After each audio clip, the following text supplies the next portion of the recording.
welcome to On the Clock with Caroline Park. I'm Caroline Park, and joining us today is Regina Jackson. Regina is the president and CEO of the East Oakland Youth Development Center.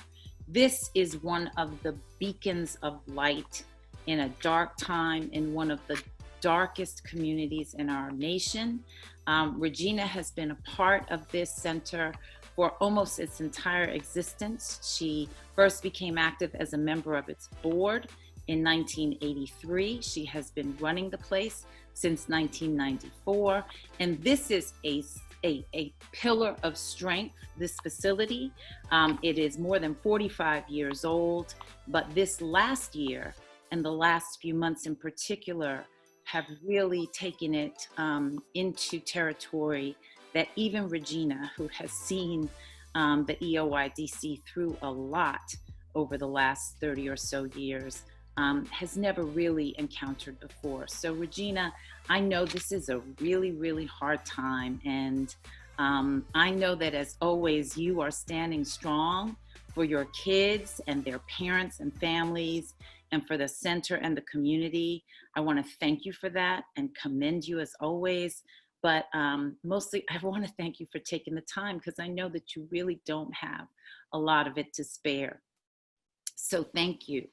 I know that COVID got real personal for you and for the EOYDC really early. Can you share with us some of that? Absolutely. So again, thank you, Caroline, for having me on this podcast and for allowing the messages and the lessons that we've been learning to be shared nationwide. So my board president, Terry Blanchard, is a college friend of mine. And like some of my college friends, they support my work. Well, 10 years ago, he decided to join my board and he became board president last year. 3 days after our last board meeting, he was infected with COVID. And within 4 weeks, he was dead. He died on Easter Sunday. He was this teddy bear of a person. The kids, they'd see him and, people run up to him and hug him or he'd take time with them. He had just finished teaching one of my communications team about a new app to fly in, different attributes with pictures. And they were just all excited about this new thing. And that was who Terry was. And it was a gut punch. And, like I said, COVID got real personal, real quick. And we immediately shifted into this work from home space. But in a way, I kind of felt like we were abandoning our families and our children because our work, the value of it is reaching out and touching. It's hugging. It's being there during good times and bad. But whoever got ready for a pandemic, right? Nothing we've ever known about. So in trying to make sure that we kept those connections, we were very respectful, much like you respect the ocean and water and the challenges that can come up. We respected COVID, quick, fast, and in a hurry. And I started creating these parties with purpose. They included Congresswoman Lee. And so we could hear from, the Capitol, what was going on. And we included young people's voices so they could talk about their fear. They could talk about what they were navigating and hopefully understand that they were not alone in it, so that in fact might help them with some resilience or at least with the courage to do the right things. Yeah, I know that working from home means one thing to most of us. If you're lucky enough to have a home where you have access to the internet and all of the things that you need to be able to work from home.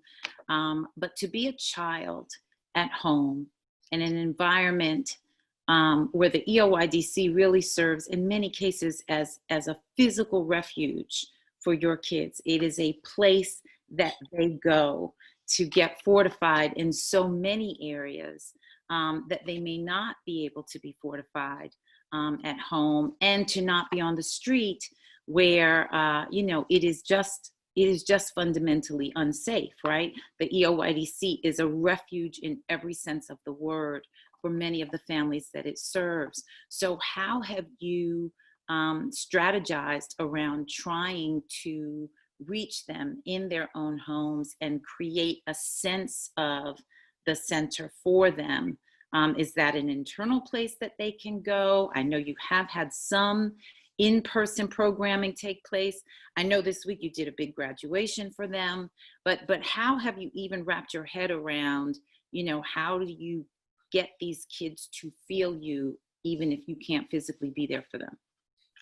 So one of the things that is also heightened is that there is a great digital divide in disenfranchised communities. So the first ways that we began to reach out was with phone numbers. We're always texting our kids, getting the messages, talking to the parents.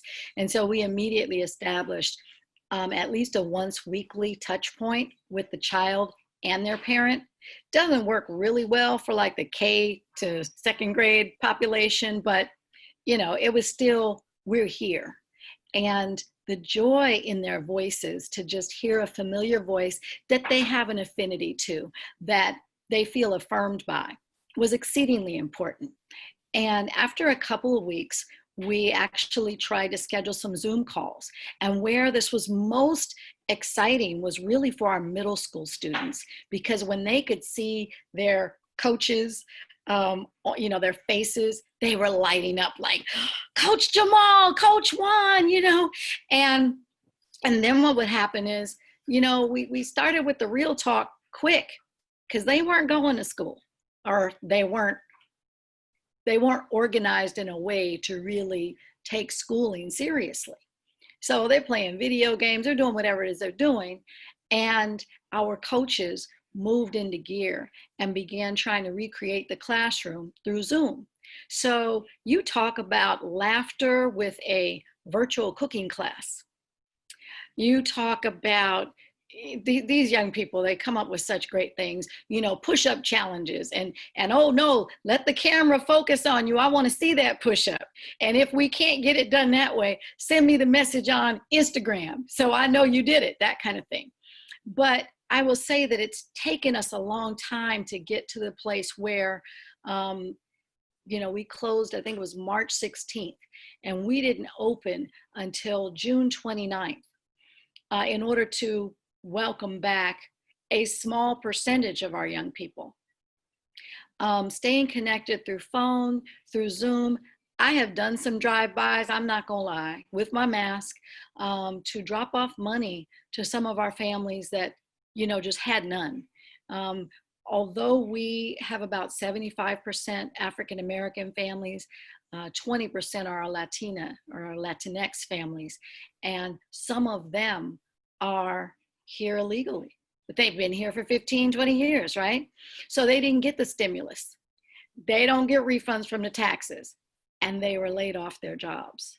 So, how do you make something out of nothing, right? And so trying to preserve the good emotional and social supports, even when you can't always reach out and touch, it's games. I mean, we created EOYDC Storytime. So I read a book and it's videotaped and we release it once a week. First Five of California has it on their parent resource list. So you're just trying to invent and create as many ways as possible to reach out and touch.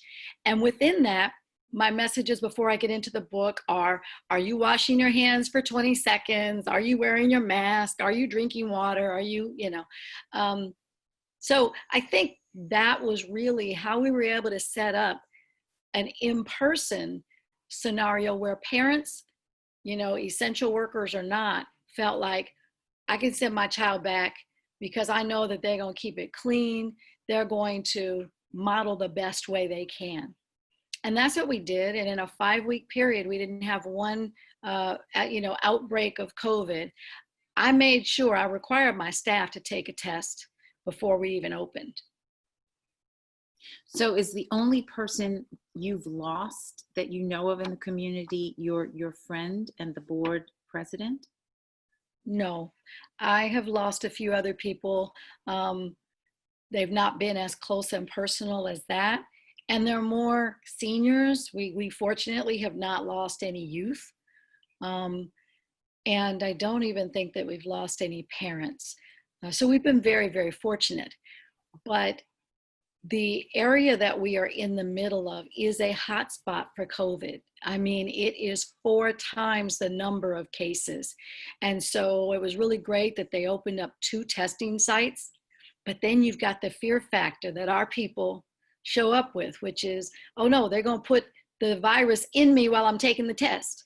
Or, and so you've got to try and break that down. We created caravans of people to go test, promoted it on social media.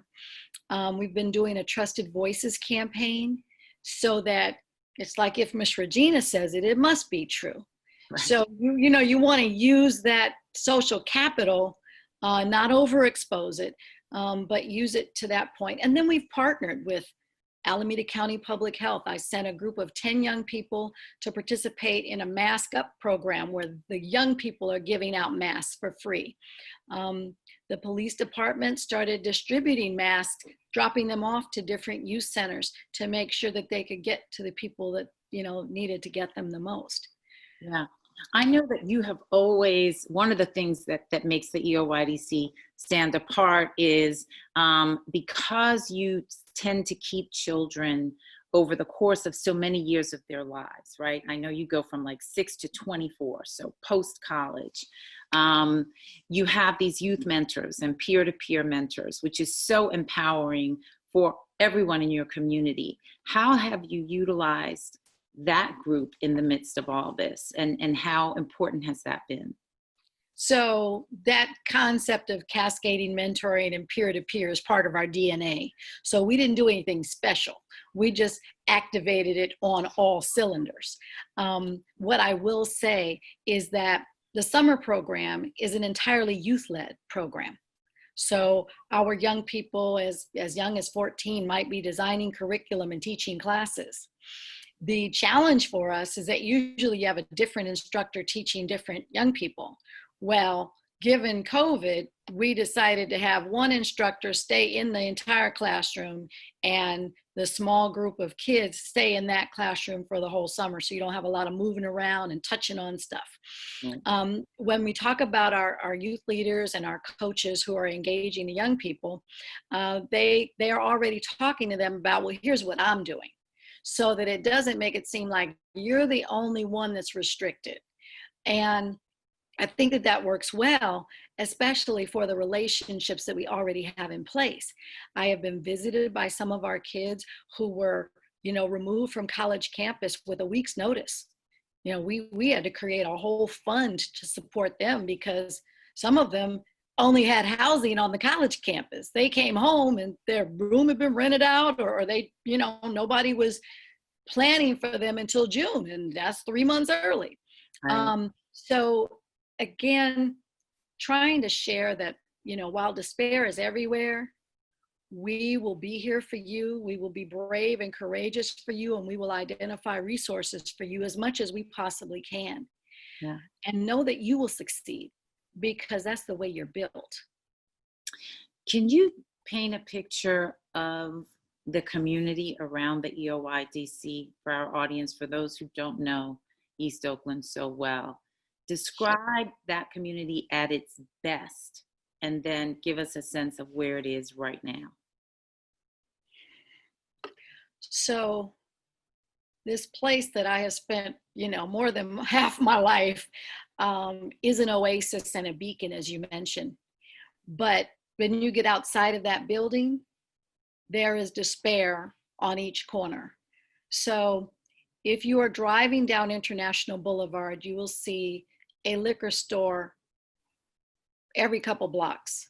You will see people sitting out on milk cartons or crates, just kind of chilling. Most of them are homeless. You see trash and, dirt, primarily because the homeless take up wherever they can. So you'll see tents and things like that as well. You will not see much in the way of buses or transportation. You definitely don't see any bikes, okay?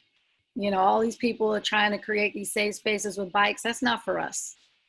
And where we are is the middle of the killer corridor.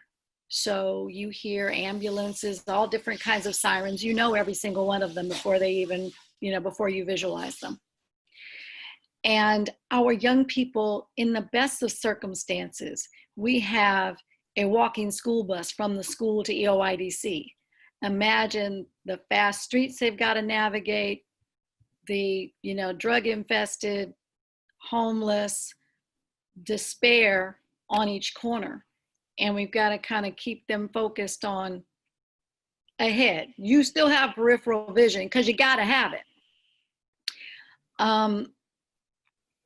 And that's why oases like EOIDC or your nearby Boys and Girls Club or your fire department are so important, because they are the safe space that once you navigate those thorny streets with strangers who might try to roll up on you, for better or for worse. Sometimes people are just saying hello, but usually it's not that. And then you might have people yelling at the top of their lungs because mental illness is real. But once you get inside, you're safe. So in the midst of COVID then, are these kids just inside all the time in their homes? Are they in the street more, just trying to get out and get some air? How has COVID physically impacted the community? And what is there an age group that you are most concerned about at this juncture? So when you're in the hood, the deep east, streets, your housing circumstances they're not really varied, right? So you might be in a housing authority, which is, 2 bedrooms, 3 bedrooms. We don't know how many children you might have there. But it's cramped. And now everybody's in the house. If parents are lucky enough to still be employed and maybe be essential workers and working their butts off, they can't always watch their children. And in the circumstances before we opened, they were leaving their kids with other, friends' kids or neighbors or relatives or what have you, or not going to work. I mean, some people have lost their jobs. Yeah. And so this concept of going outside to breathe, which can still be dangerous to do, is such a struggle. And it's the thing that we began pivoting and talking to our parents about, which is, that they've got to amass emotional intelligence while they are engaging their kids. Because the best of parents, me included, you get frustrated, you start yelling, right? Well, there's nowhere to go. I mean, you've got to go in the shower and scream. You may not have a bathtub and, able to light a candle. And structure is hard to manage. So whenever dinner time is, it's like, whatever. I would be most concerned about our middle schoolers, because that age is the most curious age. It's the one, this prepubescence, they don't have a lot of confidence in themselves. They're more inclined to be, impacted by their persuasive friends. And if nobody's watching, they can make a decision that can change the trajectory of their lives. And that's pre-COVID. Yeah. So during COVID is even worse. 2 weekends ago, I got a call from a parent that one of my high schoolers was missing. He had left her a message and said, look, I need to chill out from the world. What she also mentioned that I did not know was that just a few weeks earlier, she caught him trying to hang himself in his bedroom. And yes, he had broken up with his girlfriend. He didn't really, he was big into snakes and, animals. So he didn't have a lot of friends. And he felt really alone in the world. And that is something that is happening for our young people, particularly because their social outlet is restricted. It's cut off. Right. Right. This whole issue of depression and anxiety, I know that in the best of times, one of your focuses at EOYDC is on this whole area of complex PTSD, right? Which you can explain to us as opposed to regular PTSD. In the best of times, you're concerned about kids being impacted by that. So right now, your concerns about their emotional and mental wellness have to be, just unbelievably intensified, right? So, Yep. so talk to us about complex PTSD and what you're seeing now in terms of their emotional wellness being exacerbated, and where you see the possibility. Where's the optimism? What can people do to help? Thank you for that question. So I talk about this in my TED Talk, but the circumstances for young people in a very depressed environment is that, I mentioned the ambulances and the police sirens, the gunshots, the fireworks. All of those things have a double impact because you are surrounded by them. It's not just 4th of July. It is all day, every day. And, like a soldier who leaves war, when he is fully immersed in it, you can't get away from it. And then when you leave, you are oftentimes triggered by it. So our young people are living in the circumstance, in the PTSD, and the re-triggering all the time. And so you ask, where is the hope? It is moment by moment. One of the great things about coming to EOYDC is that, yes, it's kind of a second home. But one of the things that's been on pause for us is the opportunity to get out and be exposed to other things. We are the field trip kings and queens. I had to cancel all my college tours. We were flying to New York and Atlanta and DC, where so many of our young people have never flown before. So you're talking about, an entirely whole new world, right? And creating memories that they can sometimes live off of through that darkness. Yeah. And so when we talk about hope, that's what EOYDC does. It tries to keep hope alive because we can show them some differences from whatever their house might look like or sound like. You never know if someone is battling alcoholism or drug abuse or, even smoking, which can kill, or is an unhealthy person. So many of our folks have asthma and lupus and, just all kinds of disease that is really exacerbated in a low income environment.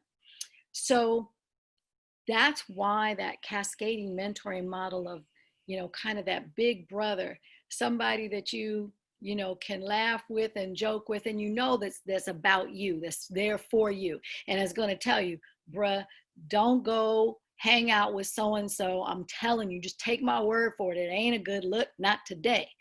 And they will typically believe it because there is some trust that's been built up. Maybe they've even tried to get away with some stuff at the center because, we do a lot of character-based leadership and folks get called on that character. But then they also realize that once they're, they get the virtual kind of hand slap, how did that work out for you? Was that a good look? And I'm like, yeah, no, so that's what's good. And it's having those kinds of authentic, transparent relationships and connections, not with just caring people, but folks that are in it for you. That social and emotional support probably provides the greatest relief or the greatest sense of resilience. We're also doing wellness activities because we practice some yoga and some mindfulness at the center. And so, our older young people will be like, okay, let's close our eyes and check in the way we do at EOYDC. Let's bring it up. Let's bring up move, which is the room that they're normally in. Let's cross our legs. Let's do what we do. So we're trying to keep the realities that they remember and trust and hold dear alive for them, Yeah. and try to get them to practice it in their own space. We're now in a moment where, school would normally be opening in just a couple of weeks there. And you've already gotten through the end of the school year. With remote learning, you've tried to celebrate those who have graduated, those who are moving up. I know you had a big something for everybody celebration. And I know in these times, those celebrations have to be extraordinarily key, right? How did that go? Because finding moments to celebrate and ways to do it that really resonate is not easy. No, it isn't. And for those young people, like our college grads, some of who may have stayed where their schools are, even if they had to move off of the dorm, move in with friends or whatever, we couldn't get everybody. But what was so exciting about it, some showed up on our red carpet with their caps and gowns, but mostly they, although socially distanced, they could see their friends, and it's like, what's up? And, air hugs and all that kind of thing. And they were being celebrated. It was such a downer, to have to do this and not be in front of people. But what we tried to talk them through is, you have to celebrate you. Don't wait for anybody else to celebrate you. Yeah. So the fact that we had cupcakes and balloons and all of that made them feel really good, made them feel really affirmed. And whether you have those, tricks and tips to celebrate yourself, just recognizing that it's inside you. Yeah. And if you want to be happy, you can find ways to be happy. Now, that doesn't predispose folks that actually have, depression and bipolar disorder, because it's not as easy as just willing it, right? Yeah. Well, and the other piece for the college graduates in particular is, these are kids who worked so hard in many cases to get to college, to get through college. They're oftentimes the first in their families to do that. And then at this moment to come out, the celebration is one thing, but what about the job prospects piece? Because I know you all work so hard with these kids from a very young age on skills building, on relationship building, on understanding that mix of things that goes into a recipe for success. And now they've done everything that you said, and they've gotten through this moment. And what? Who's hiring? Where are they going to go? What are they able to call on to get through this moment now? How are you all responding to that? So that's a big challenge, again, outside of COVID, because a lot of folks, let's be real, are not checking for our kids. Right. They don't see them. So one of the things that we did was we still hired the same 70 youth leaders for the summer, whether we're serving 300 kids or 100 kids, because we recognize how important that was. And some of those kids were college students and, potential college grads. We've created some new professional positions, but we have also hastened our partnerships and are expanding our partnerships to be able to say, here's the resume, using the social capital. Now, in the meantime, we've gotten a few donors to actually set up funds. And again, it's $500 a pop, but it's $500. We have created some opportunities around COVID, to participate in that mask up distribution. They got $100 a day. It's not the $50,000, annual with health benefits kind of situation. Those we're taking one-on-one. But, out of the 30 college graduates that we graduated this year, many of them, we just kind of reconnected. And during that graduation celebration, I was like, okay, let me connect you with this person. Do I have your most current resume? Blah, blah, blah, blah. So it really is a one-on-one situation. And the best thing that I can say is social capital. I mean, that's such an important thing, because sometimes people will take a chance just because they believe in what you're doing. And I will say this, 70% of my professional staff at EOYDC are alumni, people that came up through the organization. Those, like you said, who we taught how to work, who we taught how to be, respectful and character driven. And we taught, the sweat equity was real. So we're still working through that. But if they are lucky enough to be with a parent, which most of them are having to go back and be with if they have moved away from dorms, then $500 block here, or that budget conversation about, you know what, you get to use one check. If you want to blow it on clothes and whatever, fine, but you got to hold on to the rest of that money because you don't know how far it's going to go. Yeah. So, and they believe that, they are so fearful about what might be next that they are practicing much better habits around finance. Yeah, the fear factor. Talk to me about that, because at different ages, obviously it's different things. It manifests different ways. But in an environment where kids have so much to be afraid of potentially on any given day, how afraid are they of COVID, of its impacts long term? So I will say to you that even when you're engaging with somebody and they've got a mask on, checking their eyes is incredibly important because their eyes say it all. They are fearful. They are fearful for what the despair is going to bring out in their community. They're already violent community. One of the kids who was a high school graduate who came to the graduation, I saw in her eyes that she was like a moment away from crying. And I was like, what's going on? What's going on? And, no matter how close you are, sometimes when things are like really intensely personal, kids don't want to talk. And so she said nothing, and I said nothing, and so I brought her to my office, gave her a bottle of water and a box of Kleenex and said, I'm not going to push you, but I need for you to be in a space where you're comfortable. When she left, she told me, she said, I have social anxiety. Now, this is a child that dances like Alvin Ailey's production. She's going to be incredible. And I hadn't heard about social anxiety.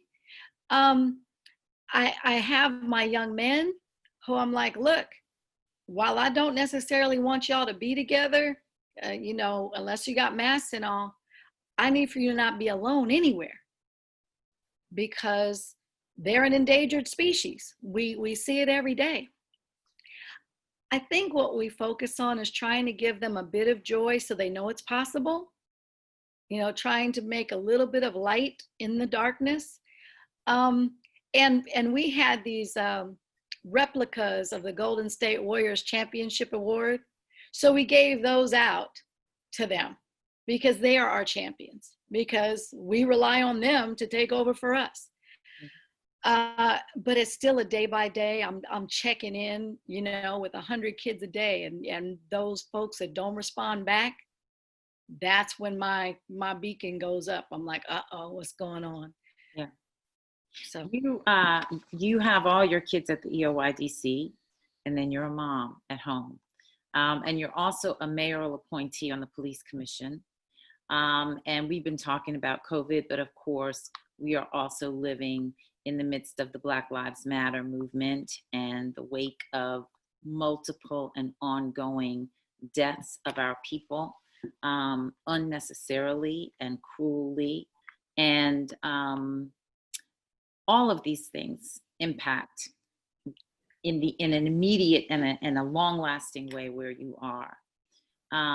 As a mom, going through all of this while juggling all of the things that you're dealing with in your professional life, how have you been managing all of this, Regina? I know that you tend to live in the midst of the storm all the time, and you're an institution in Oakland and throughout the state, really, and you've gotten lots of awards, you've been celebrated, but this is not just your work, this is your life.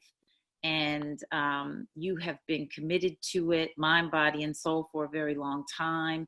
But this is intense. This is different than anything you've gone through before. How has it felt to you, and what has been the key to your being able to sustain your energy and your optimism? It's 5 months now. Thank you for asking that question.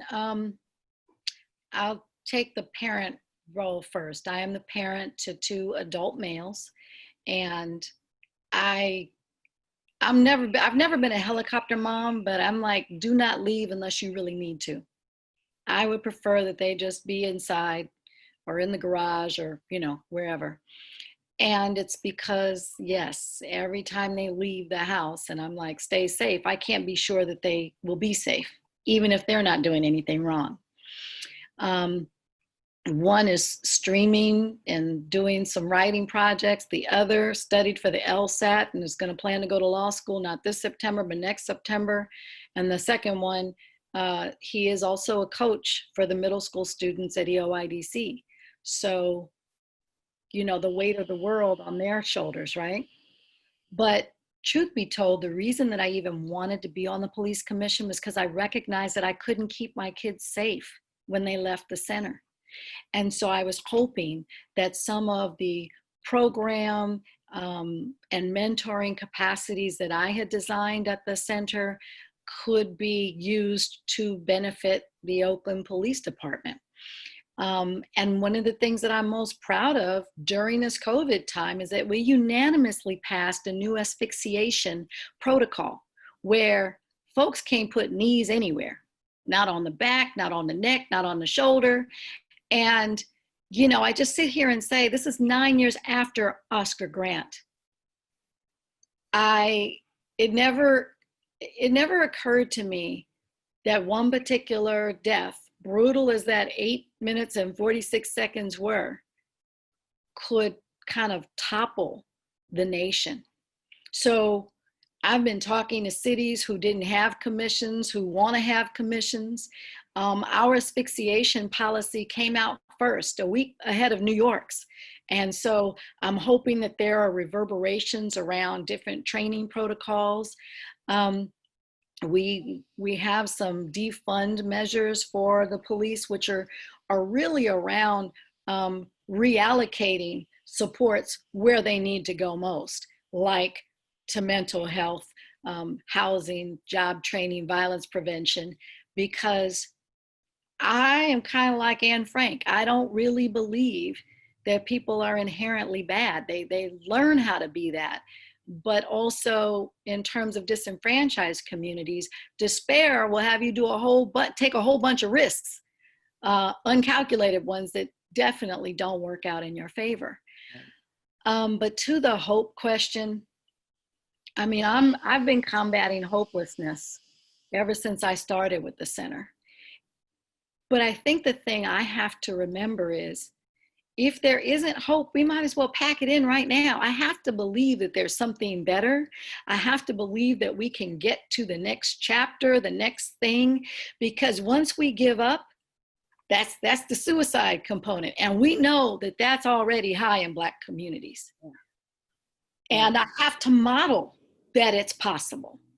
So even when I don't have energy, I got to get some. If I've got to, go pop a Pepsi or, people are looking to me to have that energy, to be that cheerleader that I've always been, and I cannot let them down. So sometimes I hear you, sis, I do, but it takes more than Pepsi now, I've known you for a minute. So you need to get real with us right now, because listen, this is real stuff, right? I know you're worried about your moms in the EOIDC, many of whom are single moms. They're shouldering multiple kids. They're shouldering their grandmothers, shouldering their grandkids and their grown kids and nieces and nephews. And, we all have our stuff, but I mean, you have all your own stuff. And then you have this mantle and you have been holding it up for a long time. This is an extra layer of weight. So, where do you go, right? When your knees are buckling? So, And there's not a bunch of kids looking, mhm. right? Where do you go to get that? I'm in this all the way, and I do believe that we can win. So I had a couple of sessions with a resilience coach. I didn't even know what that was. And in the first 3 minutes, I was in tears. And, it just came from nowhere because, you can kind of push it down and push it down, and then it comes up when you least expect it. I, 2 days ago, fell asleep at 6:30 and didn't wake up until the next day. So sometimes my body is fatigued. I am working out. I'm running, and I try to do that 5 days a week so that I can feel like I can breathe. But I also need those endorphins. I take longer showers than I should because, again, it's about where can I capture those relaxation modes. I'm on the phone all the time.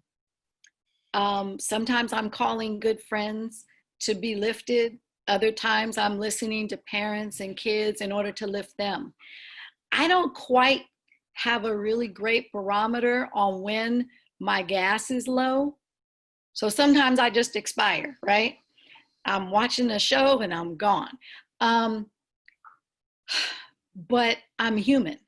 I am 57 years old and my body doesn't operate like it did when I was 30. And so I'm trying to listen to it more, but I'm also trying to get other people to help me with it. So my boys, we do exercises in the house, with bands. We've kind of created this little gym situation. I'm eating better. And while I still try to buy and support Black-owned businesses at least once a week, it's chicken breasts and kale and, trying to get the good stuff. And I don't have all the answers. I think that, eating well, exercising, and taking a moment. I don't do meditation like my one son does, but I try to stretch. It makes me feel better. Massage. Oh, my eldest son, he knows how to work out those kinks. um, and it hurts so much later because the little knots are getting big. So those are a lot of the things that I use, but I recognize that I am so blessed. There is a spiritual connection. I talk to God a lot. I talk to him all the time, but I'm not always on my knees. It's just like, God, speak through me, show me, help me avoid the potholes. And then things will happen and I'll be like, gotcha. What about the support system? Is there a support system of your peers and colleagues, throughout the country? Does that exist in any formalized way? No, not that I know of. Does it need to? I think it probably does. And then, of course, you got to figure out how to schedule it, right? Because part of it is if you've been in it for a long time, people look at you as the mentor. Right. So then where is the help that you need, right?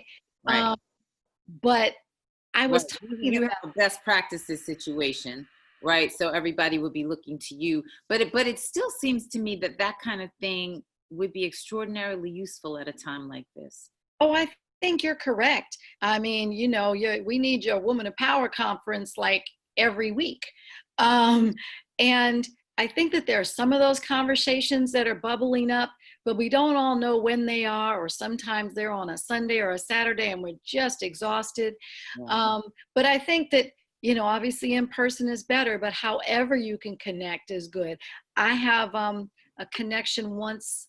Let's see, I think we're like once a month now with girlfriends of mine across the state, about 5 of us. And we just check in, what are you doing? I got you. Oh my God, this happened to me. I just found out that there's an additional payment for people that have been exposed to Agent Orange. And my dad was exposed in Vietnam and he's not getting that payment. So I'm like, okay, how do we find that? Wow. So it's exceedingly important, but I'm also writing.